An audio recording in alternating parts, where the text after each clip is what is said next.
Today is Gimel Shvat Tashin Sonic Test. We're having a special guest speaker give a shir on Minyani, Gula, and Mashiach. Would you mind putting this maybe to your jacket? Pocket.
Am I that bad I don't fit in there?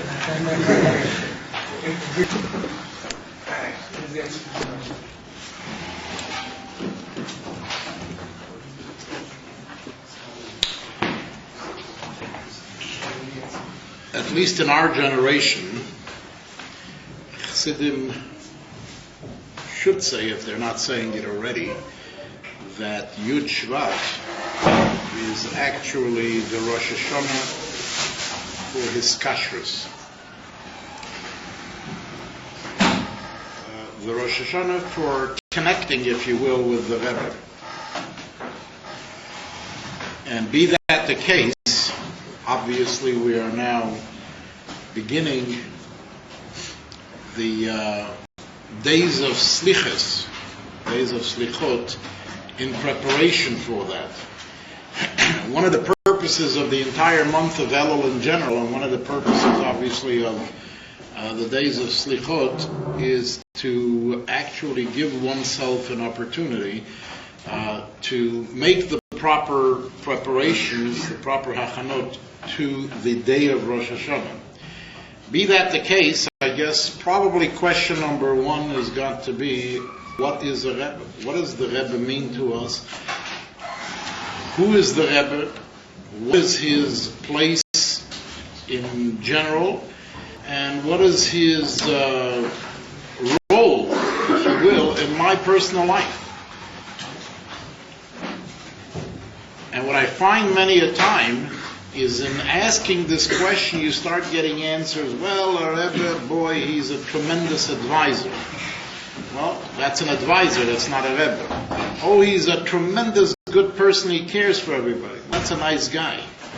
But what actually means a Rebbe to us? What is a Rebbe to each individual? And I don't know if you ever had an opportunity to think about this or not, but we could do it one of two ways. You can let me just ramble on, or we can go around the floor and have everybody get a chance to give their opinion, and then let me ramble on, whichever way you feel more comfortable.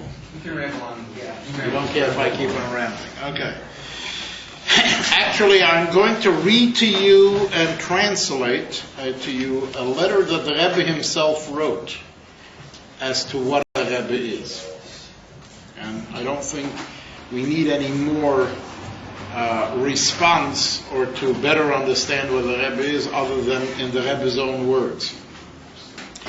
And it's very interesting that this is a letter that the Rebbe wrote himself in 1950, right after the previous Rebbe passed on.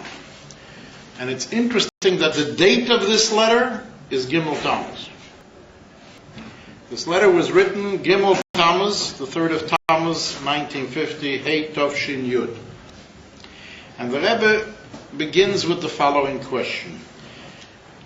Many people question and ask and want to explain the greatness of Nesiei Chabad in general and the greatness of the Nasi of our generation, namely the previous Rebbe in particular, and they want to explain this in various modes.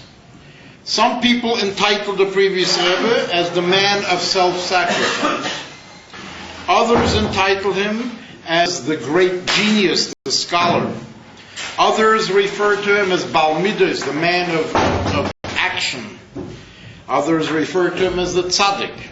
Others refer to him, the Rebbe says, as the Baal Ruach HaKodesh, the man with divine inspiration. And others refer to the previous Rebbe as Melumed Benissim, the individual who's had a lifelong experience with miracles in his own, etc., etc. And the Rebbe continues this letter and he says that these great attributes that people attribute to the Rebbe comes basically with the connotation of understanding what means Mesiras Nefesh and what means the genius, what means the great scholar. And the Rebbe says one would like to understand this at least according to the lenses, if you will, of Chassidus. Then the Rebbe goes on and says, if we take that as the question, the Rebbe says that the main thing is missing over here. And what is that main thing? And he says it's very important to know, specifically to Chabad Chassidim, that what really is the concept of Rebbe, that he is the Nosi, he is the leader, and he is the leader of Chabad. Then the Rebbe goes on, and he says, Ki Nesi B'chlal, a Nosi in general, is referred to as Rosh Alpha Yisrael, the head of the thousands of the multitudes of the Jewish people, and he comes in the format of the brain and the head in regard to his followers. And from him, namely the head and the brain, comes the lifeline, if you will, for each and every chosed. And by connecting to the Rebbe writes, one connects actually to his sources in the loftiest of worlds that could be. Now the Rebbe says that there are different levels within Nesiim. There are those whose hashpah, whose influence on others came b'pchinas pnimius, very internally. Others were b'pchinas makah, very externally. Others, and then the Rebbe says in this, there are also different variances within this. There are those, the Rebbe says, who generally gave their hashpah in the teachings of Nigla of Torah. Others gave this in Nista the Torah, in the esoterics of Torah. Some did it in both. Others taught their flock how to service the Eibishter and taught them Chassidus. And then the Rebbe says, and others, himshichu hashpos gashmis, they just physically, basically poured, if you will, literally gashmisdik material greatness to the individuals, to the people who are with them. And then the Rebbe says, v'yeshnam ke'elu, and there were leaders, shehoyabem kama mibchinas hanal, who had some of both, or of the previous attributes, or all of them. Here the Rebbe concludes that ever since the first Rebbe, the Alter Rebbe, until the previous Rebbe, and inclusive, the Rebbe says, they included all of the above mentioned variances. They gave their hashpah b'pnimius, they gave their hashpah b'makiv, they gave their hashpah in Torah, Avodah, and Gemilas Chasodim, they gave their hashpah in Ruchnius, they gave their hashpah in Gashmius, and therefore the Rebbe says, the connection, the bond with those who are their followers is in all the 613 limbs and veins of the bodies of these individuals who connected with the Rebbe. And the Rebbe concludes this letter and he says, therefore, each and every one, male or female, must know that when it comes this time, one should really meditate and think about this. What is his connection with the Rebbe? And to remember that the Rebbe is the Nosi, the leader, and the head of each and every one of us. From him come all the hashpos, both gashmis and ruchnis, and through connecting with him, and the Rebbe himself already gave us instructions how to connect, the Rebbe writes, we therefore become connected and one with the source and source of sources till the most loftiest levels. This is the Rebbe's letter. With these words, I think we have a tremendous foundation set forth as a preparation, if you will, or to make preparations, if you will, for the Rosh Hashanah of his kashrus, the Rosh Hashanah of connecting with the. But then comes the next question, and I think that's a practical question, and I think that no questions that will be asked, and I think you should all feel free to ask at any time. Don't worry about interrupting me or stopping whatever I'm saying. If you have a question, comes really the main question. That is that there was a Gimel Tammuz as well. And if such, is the Rebbe here? Is the Rebbe not here? If the Rebbe is here, well, why don't we see him? And why don't we feel a connection with him in the fashion that is very tangible? And if he is here, how do I really feel this, and how do I bring myself to believe this concept?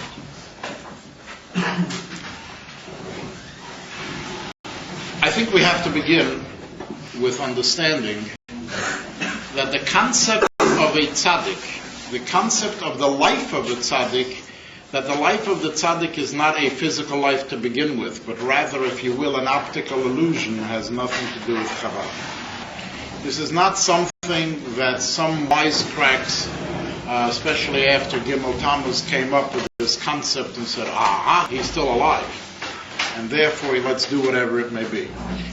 I recall very vividly that after Gimel Tammuz in 1994, some Satmar Chassidim said to some Lubavitchers, boy, you guys are geniuses.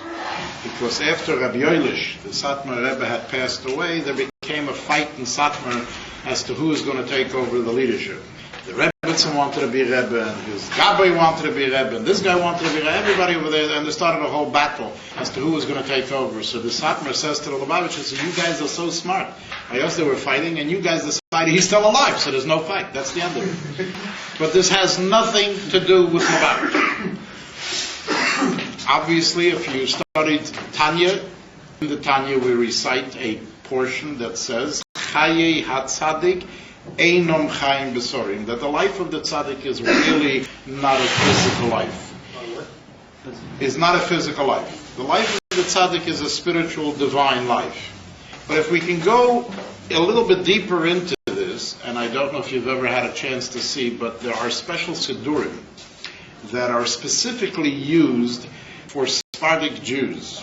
They're referred to as the Sidurim of the Eidus HaMizrach, people that come from the East, special Sidurim from the Sephardim. And in that Siddur, every morning they recite a portion, which in essence we recite also, but except we recite a part of that, but only on Fridays. Posach Aliyahu, right before Mincha, on Friday we recite a portion called Posach Aliyahu.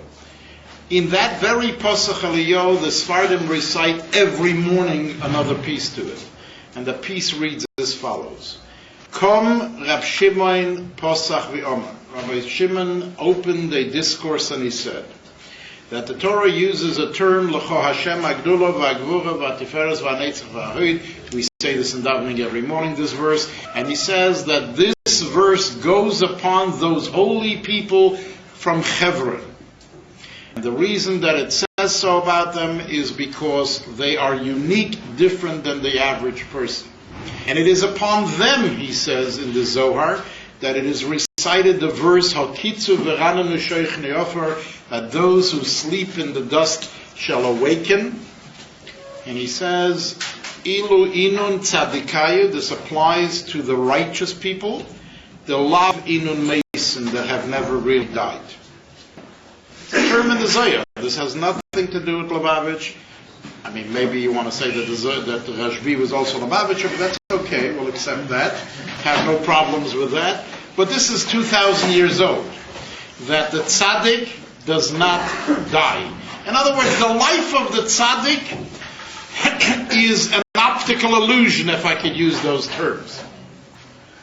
In other words, when we see a tzaddik born, or we see a tzaddik for 70, 80, 90 years, lives, somebody took a walk, got very excited, and sees the tzaddik that is supposedly eating and sleeping and doing all human bodily needs, the Zohar says that this is nothing more than an optical illusion. It's not reality, it's an optical illusion. Where in the Torah do we find a concept that we could learn from it and decipher from it that there is such thing as optical illusions in matters of this nature? And the answer is in Bereshis. We read in Genesis that when Avram actually had his circumcision, after he circumcised, God wanted to give him a little bit of a respite. So what did God do, the Torah tells us? God took out the sun from the ozone layer. It became extremely hot, and people were not going in the street. He noticed, however, that Avram really was having problems with this, that Avram really wanted to do acts of goodness and kindness, and by having the sun out of the ozone layer and people not coming around and walking the streets, he made it even worse, not any better. So what would all of us have advised the Almighty at that point? We would have advised God, put the sun back into the ozone layer, right? Let it rain for 5 minutes, as can happen in Israel. It'll cool down, everything will be okay. That's not what God does. What does God end up doing? And let's remember, and the Rebbe brings this many a time in Sichos, is that God does not perform miracles in vain. In other words, the only time God applies a miracle to happen is if there's no other choice. Excuse me? Well, this is why I'm saying that God does not perform miracles in vain. If God had an alternative where he could have taken the sun and put it back into the ozone layer and had it rain for a few minutes and it would cool down, why did he have to perform this miracle and bring angels? That's the question that I'm asking. What? No. Taking it out was the miracle, not putting it in.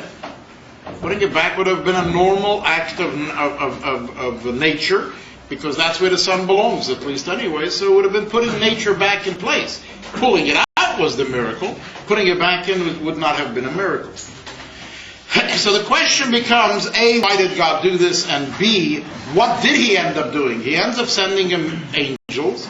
But Avram does not know that they're angels. To Avram, they looked like human beings. So what does Avram do? He runs. He invites them into his house.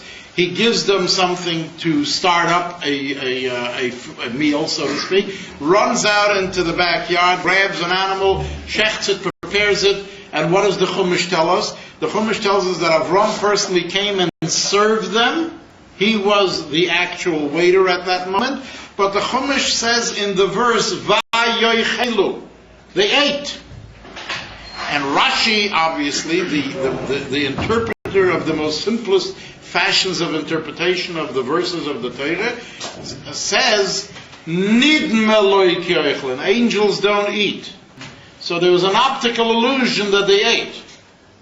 They really did not eat. But in Avram's eyes, they were eating. So here you see in the Chumash that from time to time, God does something, allows in this world to happen what we would see as optical illusions for the sake that things should look that it's natural.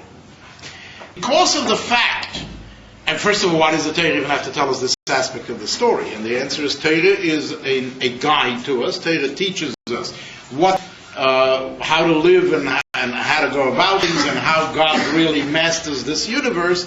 So from that perspective, what ends up happening, the Torah is telling us you should know that there is a world out there that is very real. But there's also a world out there, perhaps that's a pretty optical illusion and yet looks like it's very real, but don't forget it's not. One example the Torah tells us is Avram and this angel who ate supposedly, and it was an optical illusion, it wasn't really true.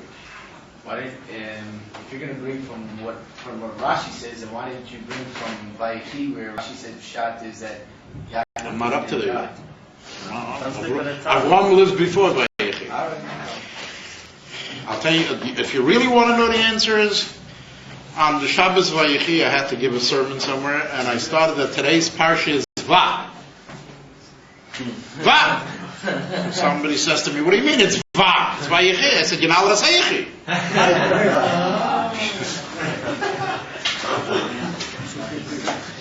But we'll get there. So Avram comes first.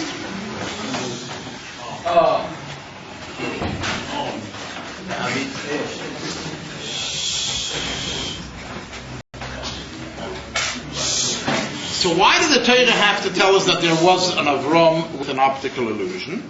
And yes, you're correct. Later on by Yaakov we find the same story. Yaakov passes on. However, we know that Yaakov Avinu loimes, Yaakov did not pass on. And yet Rashi, same Rashi, brings the question that you see yourself that the Egyptians actually embalmed him and they prepared him for burial. And Rashi says, I don't know what to tell you. Mikra ani doidish. I'm just telling you what the verse says, which is really what the Gemara says, that Yaakov never passed away. It was only to the naked eye of the Egyptians. And some proof in the pudding that Yaakov didn't pass away is because Yosef kisses him. And according to Halacha, you're not allowed to kiss a dead person. So how does Yosef kiss? Yosef is a tzaddik. You can't just play games with that either. So that's a discussion unto itself. But why is Rashi telling us, and I think that most of the thing that we're going to learn here from it is from Avram, why would the Torah have to tell us the whole story about Avram and the angel? And that is because we're being sent a message over here. The message that we're being sent over here is that there are things in life that our naked physical eye seems to tell us one thing when in essence there is something else transpiring at the same time, and one of that is the life of the tzaddik. That when a tzaddik comes to this world, in essence the reason for this is because the tzaddik Yesoid Olam, the tzaddik is the foundation of the world. You cannot build a structure without a foundation. It's going to collapse and fall apart. So the tzaddik is the foundation of the world. The world is existing only thanks to the tzaddik. However, the souls of tzaddikim are far and few in between. You could build yourself up to become up to a Beinoni, but a tzaddik is not something that an individual can build himself up to. There are X amount of souls who are righteous souls, and those are the souls of the tzaddikim. To use the term of the Zohar, tzaddikim shehem moratim, Hashem actually made a calculation and recognized that obviously the souls of tzaddikim are far and few in between. Amad v'shoslam b'chol do'eh v'do'eh. So he sprinkled them into every generation, so that they remain the foundation of existence. Shenemar, as the verse says, tzaddik yisoid olam, that the tzaddik is the foundation of the world. So we get a sprinkling of a tzaddik every so frequent into this world, because this keeps life going. But that's not something that a person can attain or achieve on his own. This is something, like I said, that's a gift of God. So here, in essence, really, if you open up a Sikha, and you go to Lakuta Sichas, and this is in Chelik Beis, the second volume. I'll give you a page if you need, page 444. It's very easy to remember. You'll take a look over there. The Rebbe writes a Sikha, speaks about, actually that Farbrengen was on Simchas Torah 1951. In that Farbrengen, the Rebbe talks of a story where the Baal Shem Tov writes a letter to his brother-in-law, Reb Gershon Kittever. In that letter, the Rebbe says, the Baal Shem Tov actually quotes him, tells him a story in present tense. He's telling him a story in present tense. And the Rebbe says that everybody knows that that story did not take place for another 25 years, from the time that the letter was written. And therefore the Rebbe asks the question, how come he wrote it to him in present tense? He should have wrote him the letter that it's going to happen. And the Rebbe's response to this is, tzaddikim doimim leberim, that the righteous are very, very similar to the Creator. Just like the Creator is above time and space, therefore the tzaddik's life is also above time and space. So to him, past, present, and future is all the same. So he wrote in present tense because it was the same thing. It was not an issue of something that will transpire. To the tzaddik being above time and space, it already happened. The Rebbe explains over there, the paragraph in the Rebbe says that's one of the reasons that the Rashbi himself uses a term, that one has to be oile regel. We know that we had to go to the Yerushalayim at least 3 times a year, and to be seen and to see, lirois v'lirois, to be seen and to see, to be before the Almighty in the temple. But the Rashbi writes that today, now that the destruction of the temple took place, in essence you could still fulfill the mitzvah. And he says, Man Pnei Ha'odin Hashem, who today would be considered the master, the Almighty, Do Rashbi, it's the Rashbi. And the Rebbe asks, how dare a human being call himself God? How dare he call himself God? And the Rebbe's answer is exactly the same as before, that the tzaddik is a creature unto himself. The tzaddik is not the normal human being, it's not the normal situation, it's a creature unto himself. And yes, it is, as we know, there is an expression used, atzmus, the divine within himself, melubish beguv, clothed, if you will, at least for optical illusion's sake, in body, so it looks like there's another body walking around over here, but in essence it's not. I just want to add one very interesting thing, because obviously in the field of education, when you show somebody something, it carries a little bit more weight. In the time of the Tzemach Tzedek, the third Lubavitcher Rebbe, there was a great Mekubla Kabbalist that lived in Tunisia. And I had heard the story 18 years ago, and actually now after Gimel Tammuz I had a few years ago, I had actually repeated the story in a given place. And after I told the story, there were some families over there who came from Tunisia. They were very excited to hear this, because I'm talking about a Kabbalist that lived in Tunisia. Actually, after I told that story, I come back to this place. I'll tell you where it is. It's in London. I come back to this place quite frequent. So the next year when I got back over there, actually a family member of one of these Tunisian families actually made a trip back home to Tunisia to bring me back a picture to show how true this whole story is. The story goes as follows. There was a big Kabbalist that lived in the time of the Tzemach Tzedek, and his name was Rab Chai Tayyeb. Here in Israel there are many institutions and synagogues on his name. And when he passed away, the normal happened. There was a funeral, and a burial, and a tombstone. However, the tombstone crumbled. The reaction of the community was, perhaps we did something wrong. They went and they rebuilt another tombstone, it crumbled. And this happened several times until the people of this community where Rab Chai Tayyeb lived got a little bit nervous. What's going on over here? Why is this crumbling? Obviously he's sending us some message. This guy is a Kabbalist. He must be sending us a message. And what is it? So the community got together and they decreed a day of fasting and prayer so that Rab Chai Tayyeb should come to somebody at least and tell him what's going on over here. The story goes that the night after this fast day and of the day of prayer, Rab Chai Tayyeb in a dream came to the head of the Chevra Kadisha, and he says to him, listen, first of all, it is known that a tzaddik doesn't die. So how did you write on his tombstone that he died? Number two, his name is Chai. Chai means alive. So how do you write that he died? And therefore he says, and unless you're going to write on his tombstone, Chai Tayyeb loy meis, Chai Tayyeb did not die, the tombstone is going to crumble. Well, obviously these guys got frightened, but again, I'm a kovel. You don't play with guys like that. So they went and rewrote a tombstone, and they wrote on it clearly that he did not die. Well, if he didn't die, you can't write a date. Right? Although he passed away on Yutas Kislev, but you couldn't write a date now. So they only wrote the date of the year. They only wrote the year. And actually, here's the tombstone. On the tombstone is written the following: Mereinu v'Rabbeinu, our master, our teacher, Klil Tifatenu, the beauty of our existence, and the Ateres Reishenu happens to be the crown of our head. Harav Hagodol HaMekubal Aliki, the great Kabbalist, the divine Kabbalist, Baal Kabbalah Maisius, the master of actual doings in Kabbalah and mysticism, Kemereno Harav Rab Chai Tayeb Loi Meis. It says that clear in big, huge words, and since, as I said before, he didn't die, it only says a year, Shnas Hei Tov Kuf Tzadik Vav, which is in the time actually when the Torah Oyer and the Likutei Torah was printed.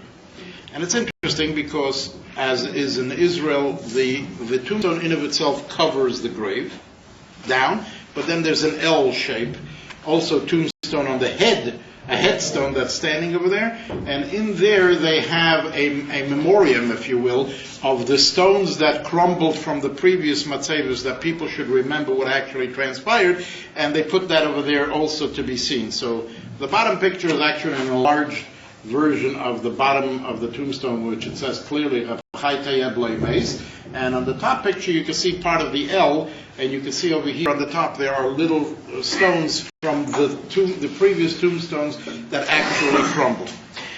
Now, I would doubt to think that Reb Chai Tayeb, living in that generation, was a Mashiachist. I mean, obviously he was, but not one of today's nuts. Let's put it that way.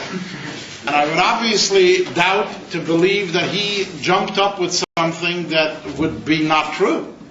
And here you see in a miraculous fashion that time and time again his tombstone crumbles. Why? Because they wrote, as one would write in a normal tombstone, it's only natural, Iftar on this and this day, they passed away on Yutas Kislev.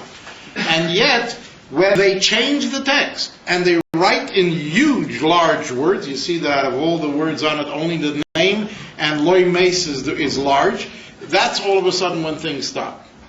So here you see again the concept of tzaddikim, and you see this very physically, and you also see this as of almost 200 years ago, that the tzaddiks living on, even though we don't know why and how, is a fact that has nothing to do with today's nuts.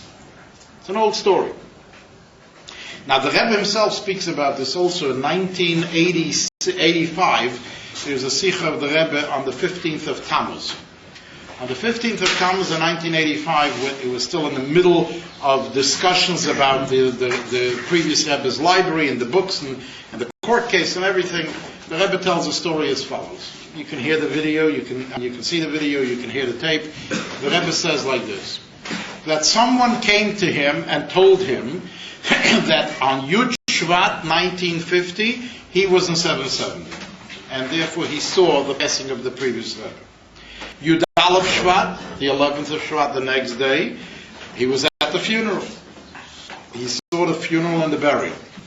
So he tells the Rebbe that it's been already 35 years that the previous Rebbe has been in Gan Eden. The Rebbe is telling this. And then all of a sudden you can hear, if you're listening to the audio, or see if you're looking at the video, because it was in the middle of the week, the Rebbe becomes very serious, raises his tone in a very stern fashion, and he says the following: the only individual who can say that it's been 35 years that the previous Rebbe has been in Gan Eden is somebody that looks at a Rebbe with the same eyes of flesh and blood as if he would be looking at his money in the bank. Obviously, when you put in $50 in the bank and you withdraw 25, there's only $25 in the bank. There's no 50 any longer. So the Rebbe says that if you look with eyes of flesh and blood at the previous, or at a Rebbe, in other words, in this case he's talking about the previous Rebbe, only then can you say that he's been for 35 years in Gan Eden. However, the Rebbe says, the truth is that the previous Rebbe in the last 35 years became more alive, more energetic, healthier, and he's Chai V'Kaya. And therefore, this whole concept of talk, of discussion, that there is a discussion of inheritance, etc., the Rebbe says does not apply. No judge, the Rebbe says, no rabbi, nobody can come and say that there is an issue in discussion of a Yerusha, of an inheritance, because you don't inherit a live person. Wild words. but again, factual. So how does this apply to us, and what does this mean to us, and how do we relate to all this? I'm assuming that most of you guys went to high school, and I'm assuming that most of you guys, some of you guys even went to college. Can I ask you a very practical question? Are we now sitting here in the room in one place? Huh? Yeah. Yes or no? Yes. Yes. You're saying no. Why not? We're sitting in different places. No, I don't mean that. Each person is sitting in one place. Yes. Right? That's a fact. Huh? That is true? Yeah. That's another optical illusion. If you know science, and I never went to English, so I don't know science. Never started grade 1, believe it or not. But in essence, really, the world is spinning so fast that it looks like we're standing in one place. It would be the equivalence of a fan. When you have a fan, before you open the blades, you see that there are 4 blades there. The minute you plug it in and put it on high speed, it looks like there's one blade. It doesn't look like there are 4 different blades there. That's an optical illusion, right? Because really there are 4 or 6 blades. The same thing really applies with this world, and again, you guys can go check this out. In essence, this world is twisting and turning and spinning so fast at a speed that to us we feel that we're facing each other and sitting in one place, but in essence we're all spinning now. So here goes your theory of reality when your eyes see something. I have 2 questions. First of all, what you just said, doesn't the say that the sun is going around the earth, and therefore why would you say that the earth would be spinning? Because the resolution is that both are. Okay. The bottom line is between the Rambam and the whole discussion of the Rebbe is that both are actually revolving around each other. So, again, you can't argue with science. You're not going to fight around science. The fact is that the world is spinning. The fact is that we are all spinning. That's why maybe some people are always in confusion, because they're spinning so fast that the head is turning too much, and they don't know exactly where they're standing. That may be a universal issue, but the bottom line is that the world is spinning, and there goes the reality for you. I'll ask you another realistic question. If a person is sitting at the other end of the room, and I'm standing over here, and I tell the person, I will give you $1 million if you reach me, but the stipulation is that every time you make a step, you have to cut down a half a step. Will that guy ever reach me? Scientifically. Scientifically, technically, he should never be able to reach me, because every time he's got to cut down a half a step. So at one point or another, he's still going to be somewhere away from me. Reality, however, is otherwise. Correct? Reality is he will reach me, as you guys eloquently said. So here is another of your big realities of life, is that and this is scientific. That's for sure, reality, right?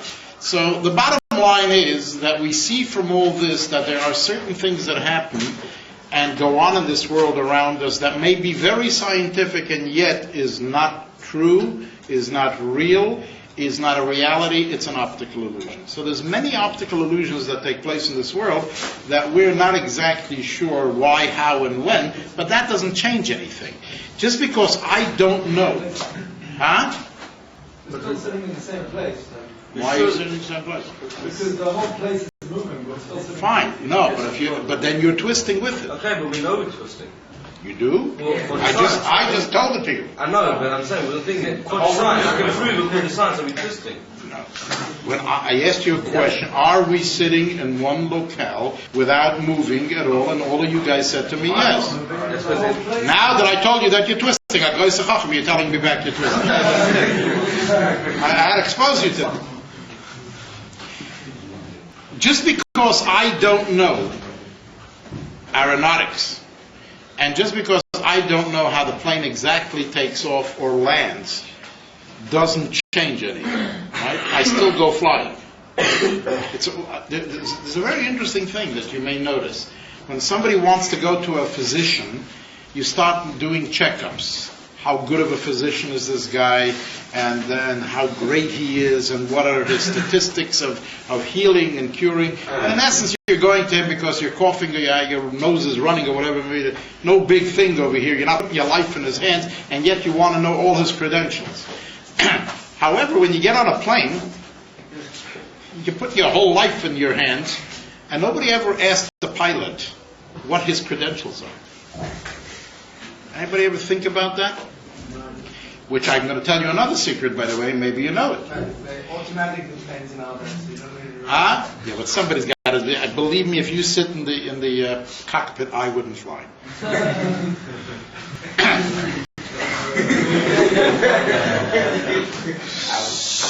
I do want to add one thing, however. If people are familiar a little bit with aeronautics, would know that there are 2 times in a plane's flight that nobody is in control. That's takeoff and landing. The pilot has no control over the takeoff, and the pilot has no control over landing. He's got to have the flaps. No automatic here. If he has the flaps in the proper position, and he brings himself up with a speed that will help the wind come under the flaps and bring it up into a higher, the nose will bring up the nose, then the plane will take off. And if he does not get himself, why do you need runways different for different airlines, for different planes? It's very simple. A little plane, obviously, can use a few hundred feet in terms of takeoff because he can bring himself to a speed that for a little Piper plane, it's good enough to take off. But when you talk about a jumbo jet, you need miles, if you will, before he can bring himself up to a speed of 192 miles an hour, which is where the flap is going to kick in to push the plane up. And the same thing happens with landing. So it's very interesting that the most two important points of a flight is nobody in control whatsoever. And even when he is in control, you have no idea whether this guy ever passed aeronautic schools with 100 or a 35 or a 60 or whatever it may be. You're trusting that the guy is in there, he's got a license and he's okay and he's flying a plane. Right? Why do you do that? The truth is that, psychologically speaking, there's a very simple reason. The doctor, if he misdiagnoses you, goes home to sleep to his wife and children. The pilot, if he screws up, he's going with you down. So you figure that he's not going to endanger his life unless he really knew what he was doing. And in essence, today we see what happened just in New York a week ago with the guy that landed in the Hudson River. Boy, did he know what he was doing, and thank God he saved the plane and 151 passengers. What happened? After the ship. After the ship, okay.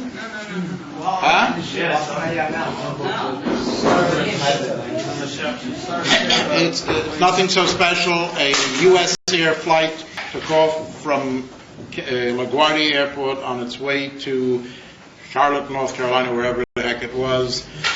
Upon takeoff, a bunch of birds flew right into the engine, and that becomes very dangerous. And the 2 engines on the plane actually went out of commission. This guy realized he was in trouble. The engine started burning. He didn't know what to do. He called in a distress call. At first he decided that to go back to LaGuardia, he's not going to be able to make it. The closest airport he was Teterboro, New Jersey. Thought maybe he's going to land over there, but for some reason he realized he's probably not making there either. If he's going to crash, he's going to take along a lot of people with him. So he decided to turn around and go right back over the Hudson, figuring the worst thing that will happen is he'll splash some water. And he announced, he didn't tell anybody what was going on, he just made an announcement, embrace for impact. That's all he told everybody, so embrace for impact, and the next thing they knew is they were floating on water. And thank God, 151 passengers walked out, maybe some with some bruises because of the impact, but the plane didn't fall apart, nobody got hurt enough to mean anything or killed, let alone anything else. And that was, obviously the goyim are screaming it's a miracle, but the pilot happened to have been good knowing what he was doing. So there's no question about that, but he puts it in the hands of the pilot at this moment. But then again, I go back to what I said earlier, that just because I don't know how a plane flies, and just because I'm not exactly sure even if the pilot can do anything on takeoff and landing, does not mean that I'm not going to fly on a plane. We obviously do things, I'm sure that most people probably don't know how their own body operates, let alone something else, and yet we work with it pretty well. We eat well, we sleep well, we do everything well, despite the fact that we're not exactly sure how it operates. Yeah. Yeah, my question is, obviously, I'm playing devil's advocate by asking this because I am. Whatever. You are a pilot? No, not a pilot. I'm crazy though. That's all. Anyway, so, Join the club. Yeah. So my question is, definitely. My question is, so we're sitting now in Tomkes Mem, in one of the only rooms in which Mishchistim are sitting, and so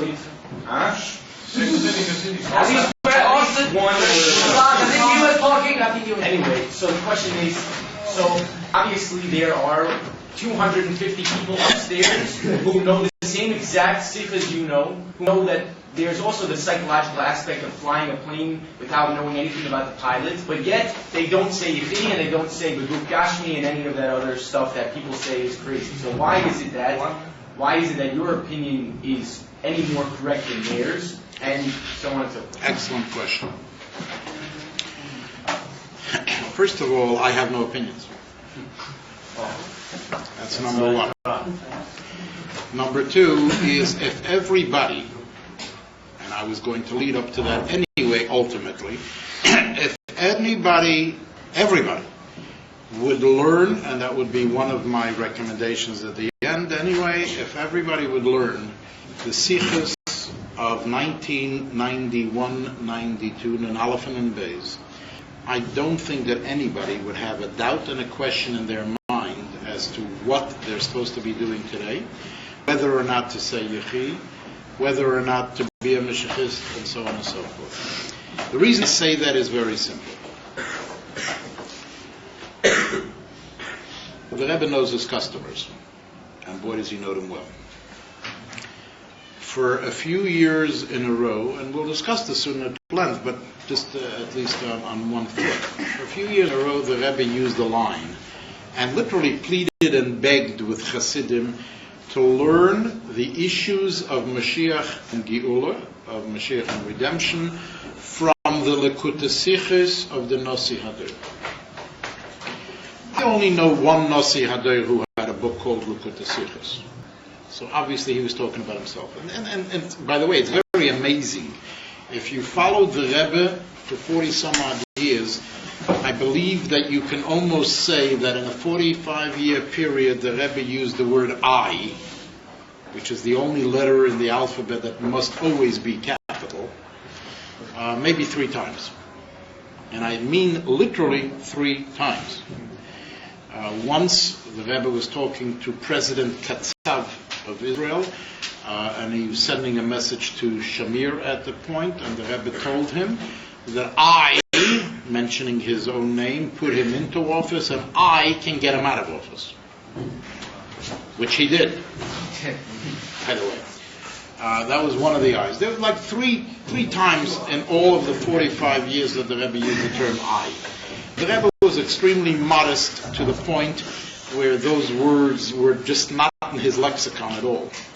And despite that, so when the Rebbe speaks about learning the Yonim of Lekutei Sichos, he's not going to tell you, learn my Sichos, because that's not his language, that's not his lexicon, and therefore the Rebbe uses the concept of learning the Sichos, the Lekutei Sichos of the Nossi Hader. But the Rebbe is talking about himself quite clearly. And the Rebbe in 1991 and 92 anticipated all the issues and all the questions that one can find. I have people jumping me, did the Rebbe ever say I'm Mashiach? Yes, he did.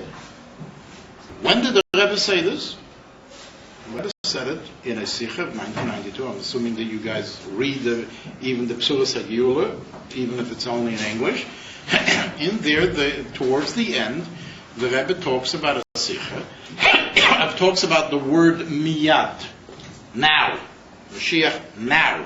In Hebrew, obviously the word is miyad. The Rebbe said in the Sikha, when he spoke, he said that miyad is an acronym for Moshe, the Baal Shem Tov Yisrael, and David HaMelech, David Malki Mashiach. That's all the Rebbe said by the Fabreki. When the Sikha was given to the Rebbe for editing, the Rebbe adds an entire paragraph in his handwriting. In the handwriting, the Rebbe writes, on a level closer to us, that was very general, but becoming more specific, the Rebbe says, in regard to our generation, working our way backwards, Miyad, the Rebbe says, is an acronym of Mem, Moshiach, Menachem Shmai. The Yud is the previous Rebbe's name, and the other is the Rashab's name. That's how the Rebbe says. So did the Rebbe say he's Mashiach? Yeah. Menachem Shmai. He wasn't talking about Charlie Brown.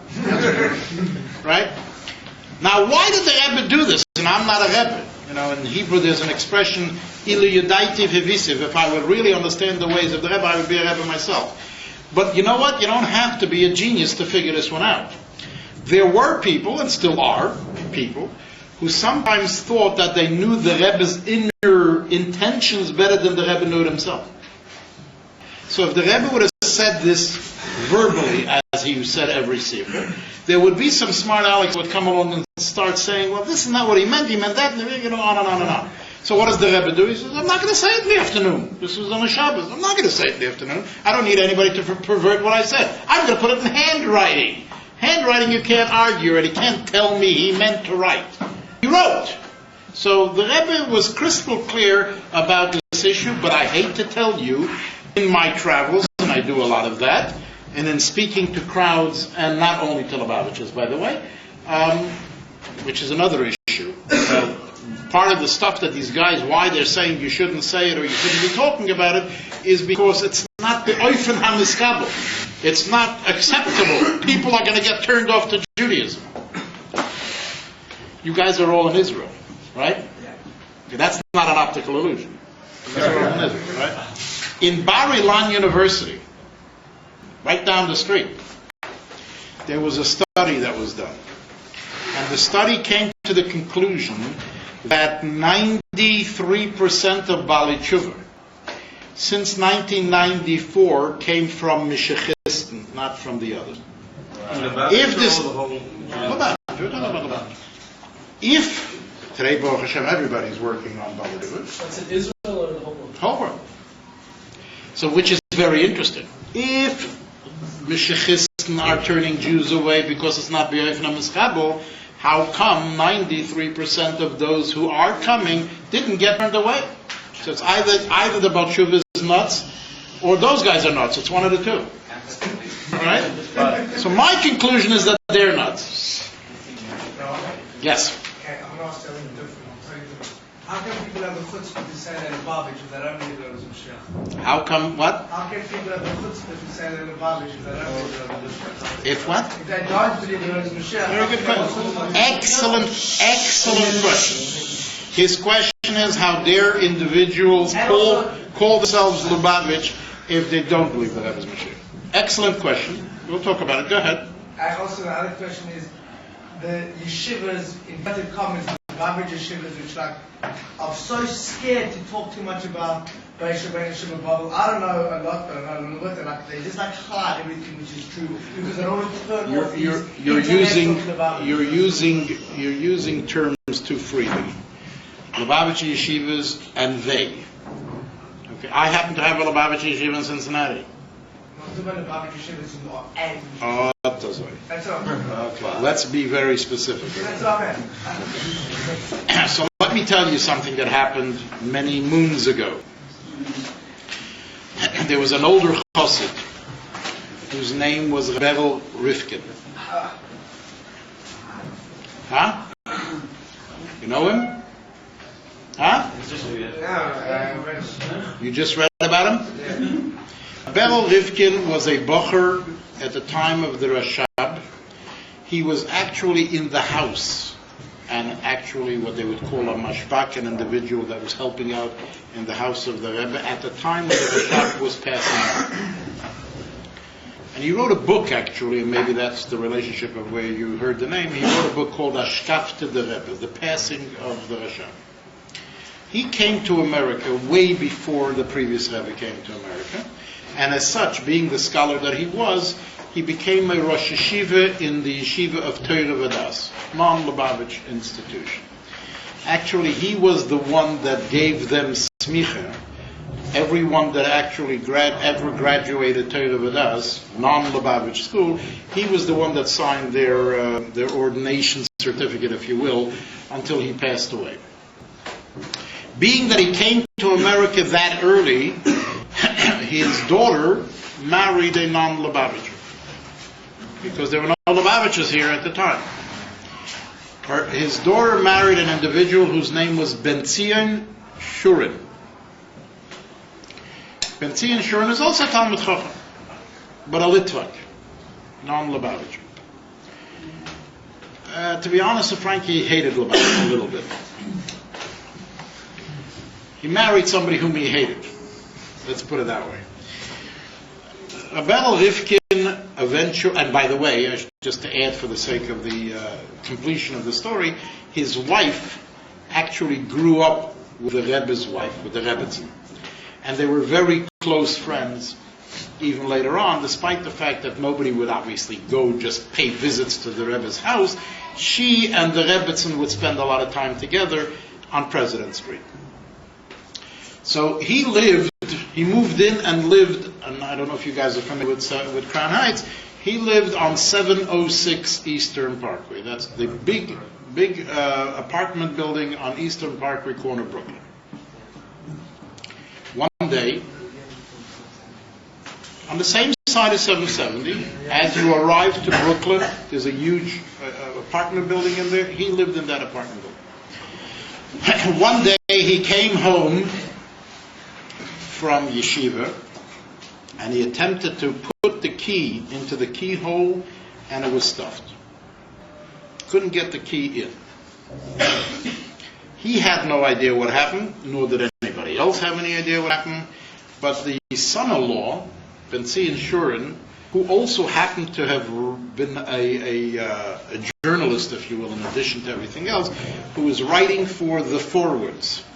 Forwards, as it is, was and still continues to be a very anti-religious newspaper, but in order to show the religious people that they're not so anti, so they always used to have one or two religious people that were writing for them, and Ben-Zion Shurin was the so-called token religious man who wrote in that paper.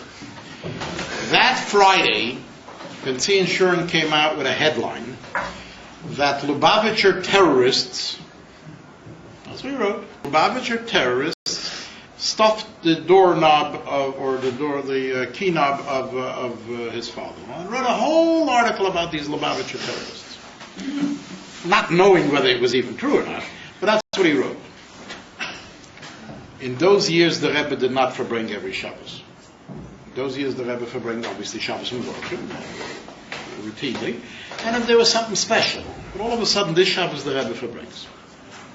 Announced that he's going to verbring.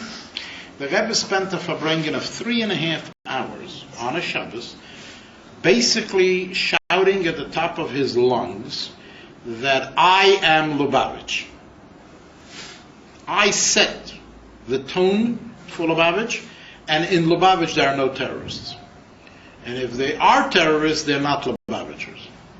That was the drift, if you will, of the talk on Shabbos. So your point is very well taken. If somebody is following the guidance and the instructions of the Rebbe, who is Lubavitch, then we may attempt to call ourselves Lubavitcher. If we don't, you can call yourself whatever you want. I can call myself a hummingbird. So what? I'm not. I may wish to be whatever it may be, but if I'm not, I'm not. It doesn't change anything. So the mere fact that somebody grows a beard, wears a black hat, has even a kapota that looks like a Lubavitcher one, not some Hungarian or Polish kapota, that doesn't make him a Lubavitcher. The Rebbe makes it crystal clear what makes one a Lubavitcher. And that is as follows. You learn the Rebbe's Sichos and Maimorim, you follow the Rebbe's guidance, you do what he's expecting from you, and then you call yourself a Lubavitcher, let alone a soldier of the Rebbe. Which, by the way, I think it's important to perhaps mention, maybe as a side gig, but it's very important to mention. And that is that the Rebbe is going to win his battle to bring Mashiach. There's no questions about that.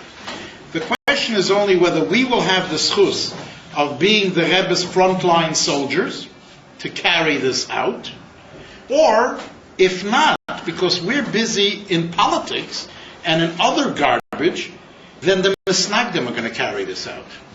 Somebody will carry it out. And by the way, I point this out, I did it in 770. I will show you newspapers in New York, specifically the Jewish press, which many of you may have heard of. In the Jewish press is the largest Anglo-Jewish circulated paper, and in the last 3 years now, that it's interesting that it comes before the 9 days and the 3 weeks and during the summer, which the Rebbe obviously encouraged that we have to learn the halachas, the laws that pertain to the Beis Hamikdash, to show the Eibishter that we desire the reconstruction of the Beis Hamikdash, and we know the details of how, what, and what belonged where. All of a sudden in the paper there is an ad by the Chofetz Chaim Foundation, that's the name of the organization, which is calling for Jews to learn the laws of the Beis Hamikdash. Last year, and it's interesting because the Rebbe proclaimed this many years ago, that come the month of Adar, it should be 30 days, or in the year of, like last year, as it's a leap year, there should be 60 days worth of Simcha. Beroiv Shira V'Zimra. Those are the Rebbe's words. All of a sudden, the very same Chofetz Chaim or foundation has an ad about 60 days, this was last year, about 60 days worth of Simcha that we have to apply. Right? So my statement here is very simple. I just now flew on a plane. Came here. I did fly, by the way. I came on a plane, and it's interesting, they set me up. I live in Cincinnati, so I'm in mid-America rather than bringing me to New York. Most of the time I just like to do direct flights. And from Cincinnati you can almost do everything direct now. But instead of going to New York and getting an El Al and the whole thing, they put me on a Delta. Cincinnati is the largest hub of Delta other than Atlanta, which is their headquarters. So the plane flew into Atlanta, and from there we came here.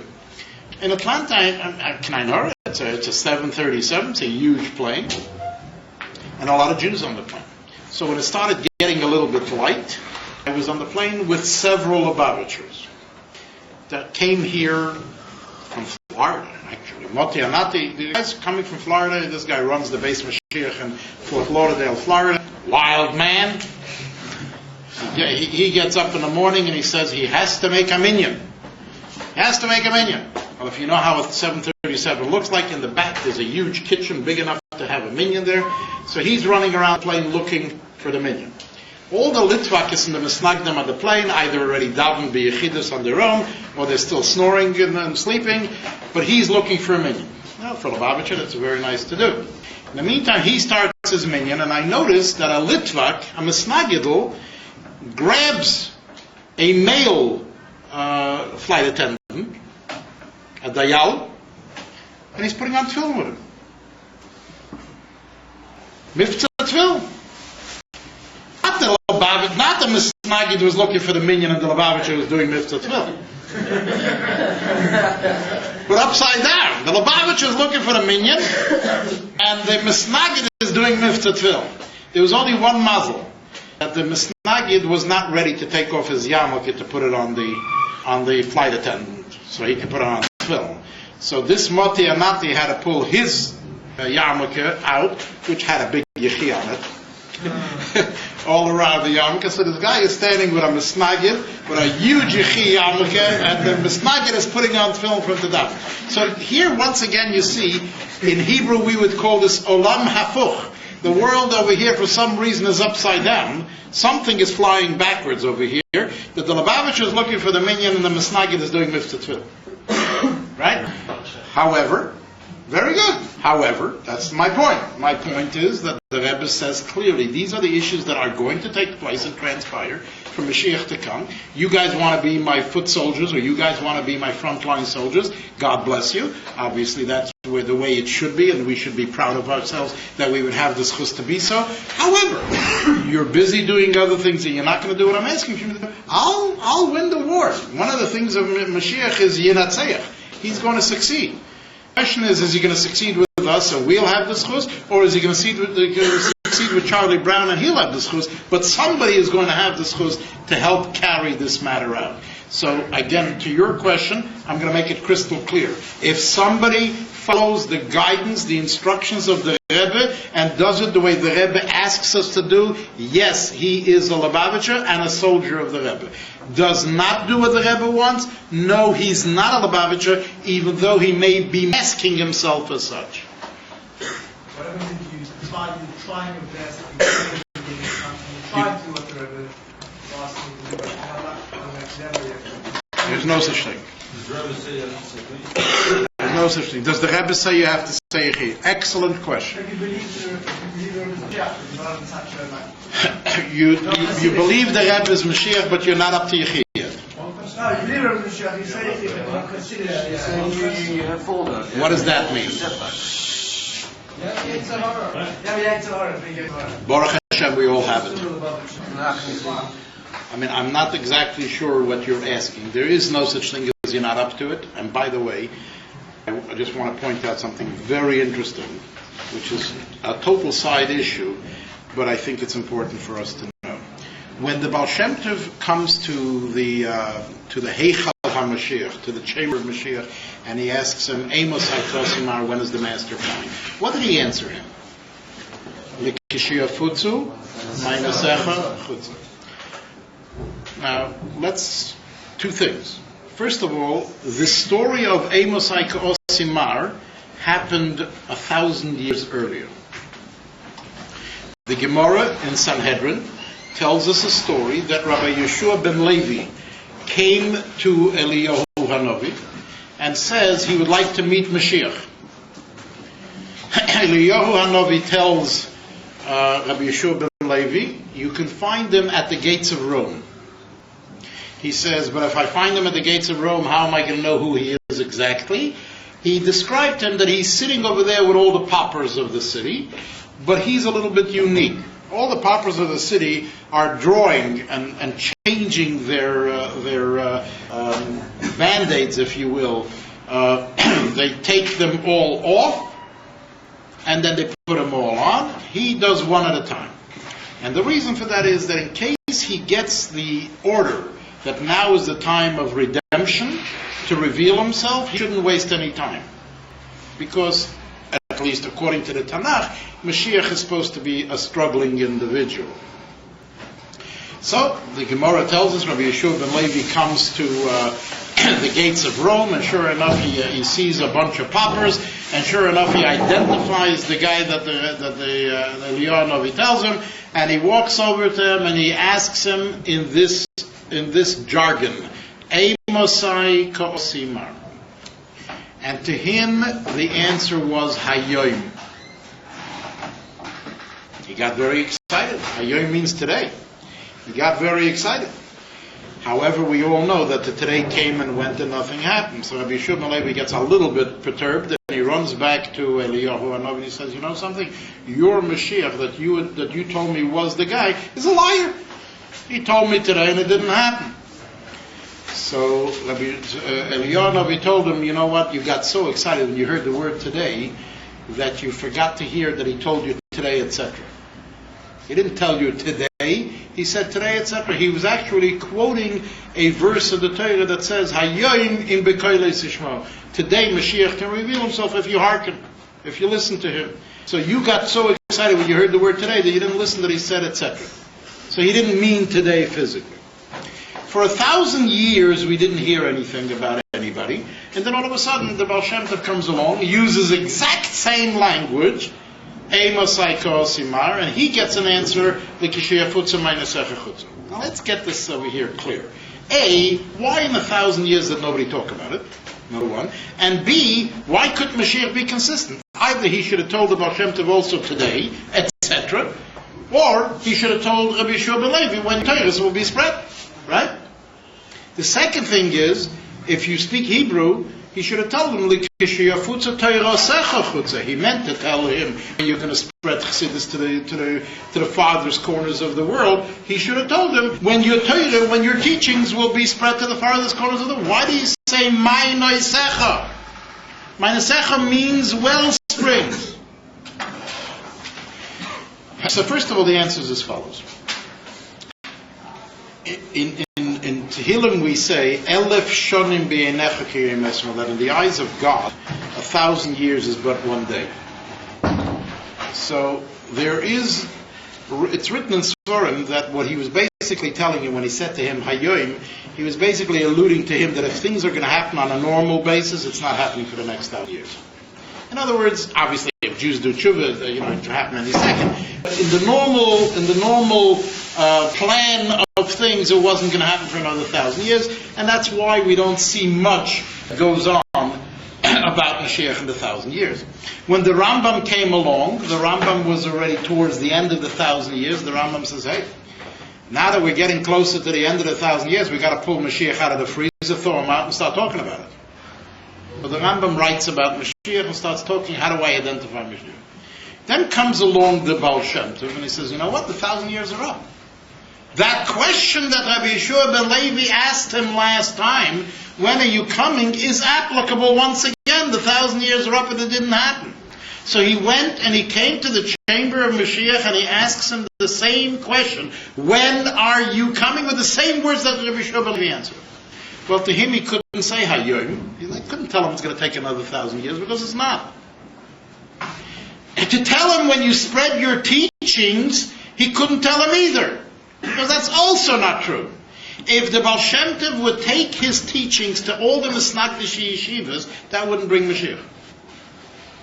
Unfortunately. I'm not going to tell you why, but that's not going to bring Mashiach. What he did have to tell him is the following. My nesech. What does that mean? In the world we see that there are 2 points of reference to water.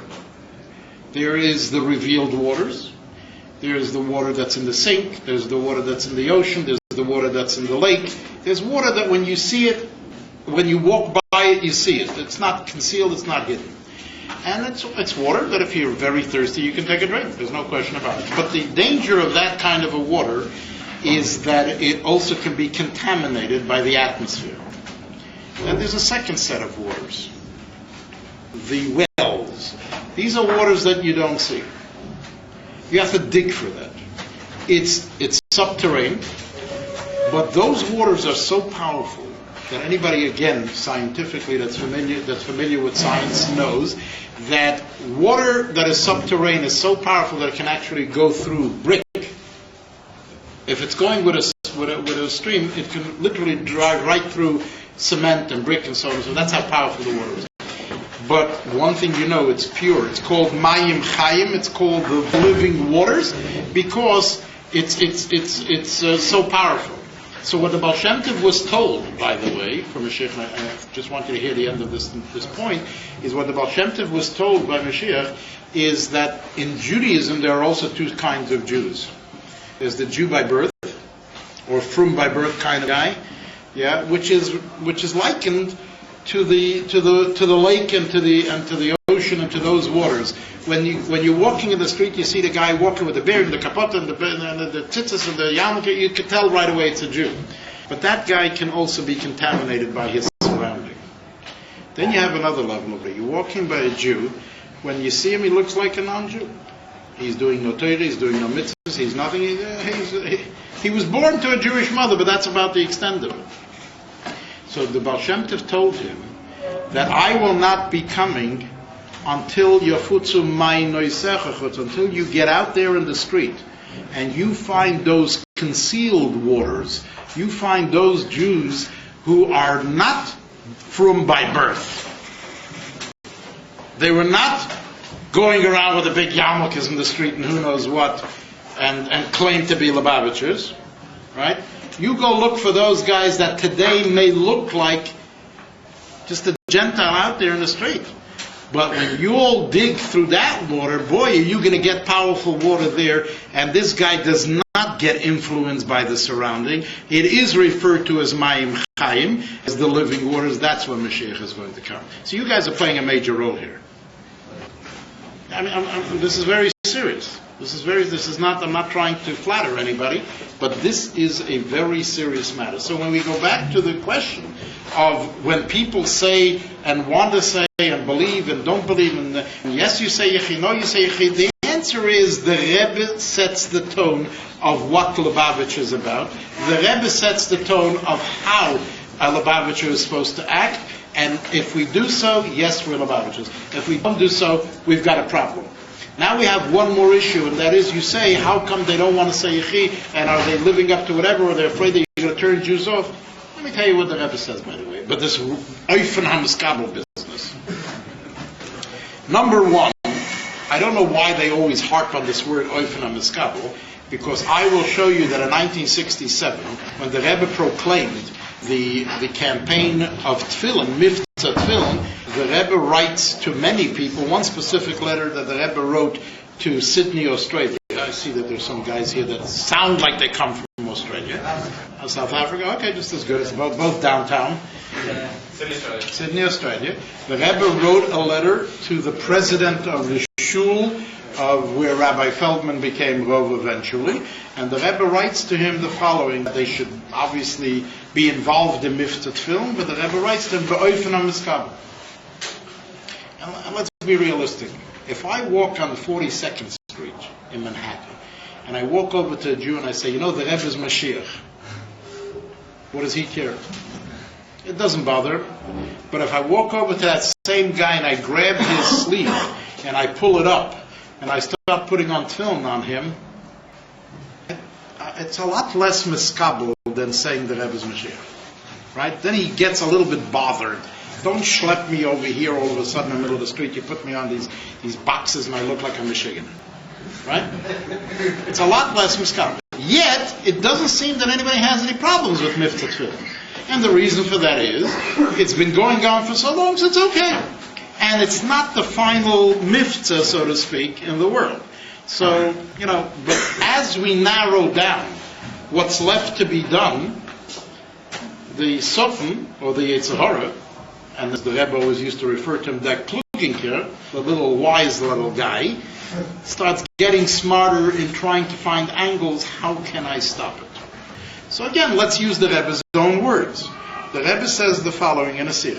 When you walk in the street and you meet a Jew, you say, Shalom Aleichem, we want Mashiach now. And the Rebbe says, it sounds like it's a little wild. You meet a Jew, you never met him, you don't even know what his name is and who he is, you would think for a minute that you say, Shalom Aleichem, what's your name? And when the guy identifies himself, so how do you feel? And then you say, how does your wife and children feel? And then you want to say, we want Mashiach now, it would make sense. But to jump on a guy before you even know who he is, and you just stretch the arm out and you said, Shalom Aleichem, the next thing you're saying is, we want Mashiach now, that sounds a little wild. So the Rebbe answers that if in every other matter of this Jew, who just now jumped and said, hello, we want Mashiach now, he acts like a normal person, then this too will be considered Oifen HaMiskabel. And the Rebbe proves this point. The point that the Rebbe proves is a story, and many of you now may know even who the story happened with, because the guy lives in Beersheba. When Rabbi Feller became the shliach in Minneapolis, the Rebbe said, he did like every other shliach. He went out and he tried to meet up with the leaders of the community, the rabbis, the heads of the federation, and the professors, the doctors in the community. He wanted to meet up with everybody.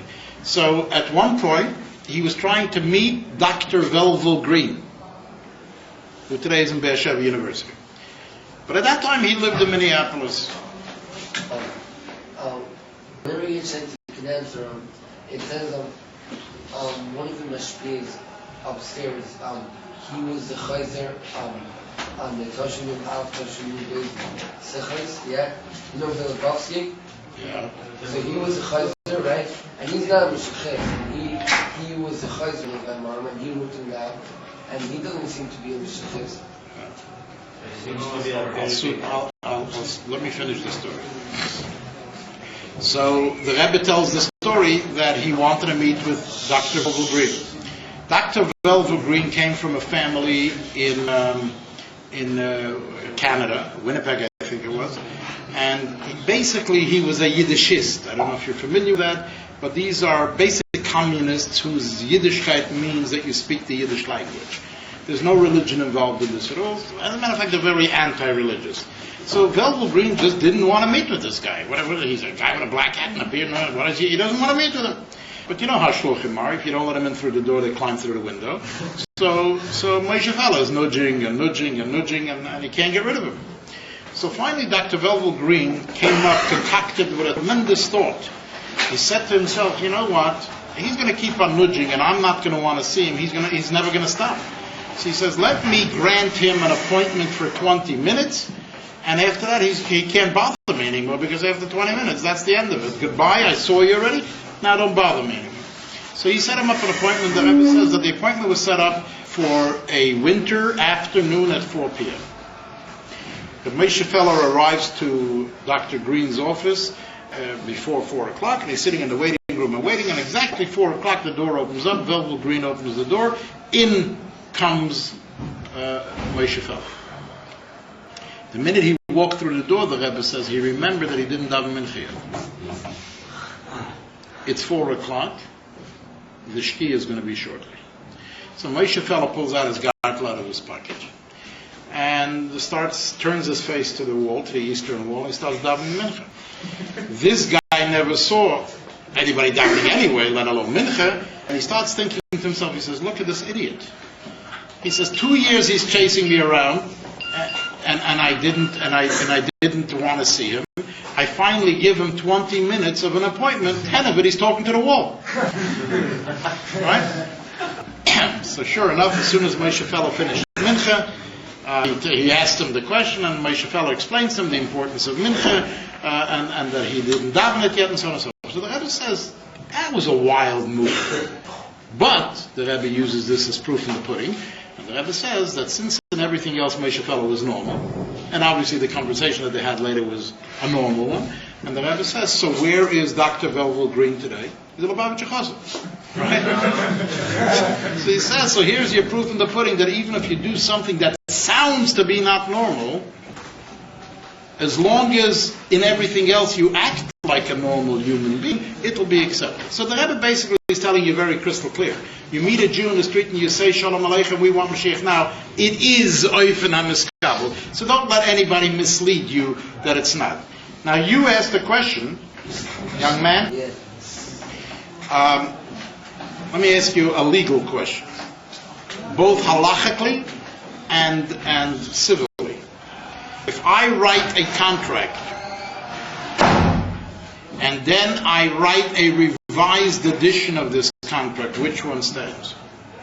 The revised edition. Everybody knows that. That's legal, halachic, it's from every aspect. There's no question in anyone's mind that as we got closer to 1991-92, the Rebbe went out openly with that campaign. Changed to a certain extent, if I can use those terms, of what he did say in 1951-52. Although the intent from 1951 on, when the Rebbe accepted the reign of leadership of Lubavitch, the Rebbe made it crystal clear in his first talk. The Rebbe made it crystal clear that the purpose of this generation is to bring Mashiach. The purpose of this generation is to clean up the world, ready the world for Mashiach, and we are the final generation of exile, and we are the first generation of redemption. There's no question that the Rebbe said that in his first sikha. Now the question is, how do you achieve this? I don't know if you guys know, what was the Rebbe's first campaign? What was the Rebbe's first mitzvah? That was in 1967. Huh? Neshek was after Tefillin. Shabbos candles was after 67. The first mitzvah of the Rebbe in 1952. 1952 was Shmura Matzah. Shmura matzah, to distribute to people shmura matzah. In other words, the Rebbe accepted the leadership in Shvat. Came Pesach, the Rebbe launched the campaign. I remember as a kid, the talk in the street was, why all of a sudden, I'm not talking about among Lubavitchers, I'm talking in the street, why all of a sudden a campaign to distribute matzah shmura? And in the street they said, since the Rebbe is starting to send out shluchim to reach out to other people, they have to raise money. So just like you take in the general day school movement, you give kids chocolate to sell before Passover, and the kid brings back some money and you raise funds for the school, so too the Rebbe suggested you give out matzah shmura and hopefully the wealthy people will give you money back. Well, let me tell you, if that was the real reason, I probably would give out chocolates before I would give out matzah shmura. We all know what that tastes like, right? That's not exactly something that's going to elicit some major contribution. But why did the Rebbe go for matzah shmura? Because it's very simple. In Kabbalah and in Chassidus, matzah shmura is referred to as the food of faith. If you eat matzah shmura, it says clearly this opens up your mind and your heart to believe in the divine. And since the Rebbe began the campaign from day one to bring Mashiach in 1951, so the Rebbe also had to start working the 13 principles of faith. In order to bring the 13 principles of faith into reality, the Rebbe figured in his Rebbe's fashion, but he figured that I have to start with opening the minds and hearts of people to start believing in the first Ani Mamin, namely that there is a God, that there is a Creator. So by giving out the food of faith, so to speak, we're opening that door. Now there's no question that when a child is born, you can't make a mistake. It doesn't work. Right? So first you give him milk, then you give him some cereal, and before long you can keep on adding, and now you can go ahead and give him steak. There's no question that in the Rebbe's campaign it also had to go slow. You couldn't start in 1951 and say, hello, I'm Mashiach. It wouldn't have worked. So to prepare the world, the Rebbe did different campaigns. But by the time it came 1991-92, the Rebbe made it crystal clear that the world is ready. So please, I really am very bothered when people base their belief system on things that the Rebbe did or didn't say in 1950-51. I'm not exactly impressed with it. Because it's very interesting. There's a man here in Israel who writes a lot of books. One of the books he wrote was called Yechiya Melech. His name is Rabbi Volpe. In 1982, Rabbi Volpe attempted to give the Rebbe the book, and the Rebbe told him not to. The Rebbe told him not to print it. The Rebbe told him not to deal with this at all. And on and on and on. The Rebbe was very sharp with him, as a matter of fact. And all these quote-unquote antis are always quoting, you see, the Rebbe said you shouldn't do so. You see, the Rebbe said that if you're going to chase away one Jew from the study of Chassidus, it's not worth it. But they also forget that in 1992, he came back with a book. He didn't disregard the book and throw it away somewhere. He kept it. 10 years later, he comes to the Rebbe, and he's presenting it again. This time, the Rebbe tells him that he should go to the Misnagdim and get approbations for it. Okay? And he should print it, to use the Rebbe's words, Bikri Chayafa. He should print it with a beautiful binding. That they don't quote you. The fact that the Rebbe later said that now it's time for the book to come out. And this time it's not called anymore Yechiya Melech. This time it's already called Yechiya Melech HaMashiach. Okay? And the Rebbe says, go ahead and print it, make sure that it's in a beautiful binding, that nobody's telling you. So, when you want to be selective in what you believe in, that's perfectly okay. And this is why I said earlier, I don't have my philosophy when I'm asked who says I'm right, my opinion is correct, Charlie Brown's opinion is correct. That's not an issue over here. The question is, what did the Rebbe tell us? And by learning the sichos of the Rebbe, as the Rebbe presented it to us, is who is going to make the decision what we should or should not do. Now, somebody asked, when did the Rebbe ever say to say Yechi? Right? Where did this whole thing come from, by the way? Well, one good morning somebody popped up with the words Yechi? Huh? Where did it come from? David HaMelech. Very good. In Parshas Chayesora.